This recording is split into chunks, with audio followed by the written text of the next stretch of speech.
সব বাড়ি ঘেরাও টেরাও দিয়ে এইবার ব্যাটারি চালিত রিক্সা আর যারা ওই পার রিক্সা প্যাডেল রিক্সা এগুলোকে দিলেন বাজাইয়া। এই আপনারা শুরু করেন আন্দোলন। স্কুলে ছাত্রীরা হেডমাস্টারের টাইনে নামায়, হেডমাস্টার আবার আরে থাপড় মারে, এই কাহিনী চলে। সে ওই মুভি আর সিনেমা আপনারা তৈরি করেন, মোরা খালি চুপচাপ বই দেখবো, কারণ এই তামসা আর কতদিন দেখবো না ভাই, একটার পর একটা চলতেই আছে, একটার পর একটা চলতেই আছে। এরপর আবার শুরু করছেন সাকিব বেরে নিয়া, হ্যারে নিয়ে আবার তামসা শুরু করছেন। এরপর আবার হারুন আঙ্কেল গেছে কবে, এই হারুন আঙ্কেলের ভাতের হোটেল নিয়ে আবার শুরু করছেন না ভাই, নতুন করে কাহিনী। কেডা কেডা হারুন আঙ্কেলের ভাতের হোটেলে ভাত খাইছে, হ্যাঁ এই কাহিনীর মধ্যে জড়িত।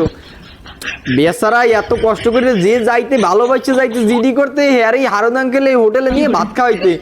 কিন্তু দুঃখের একটা বিষয় হারুন আঙ্কেল, আমি আপনার ভাতের হোটেলে একবারও ভাত খাইতে পারলাম না।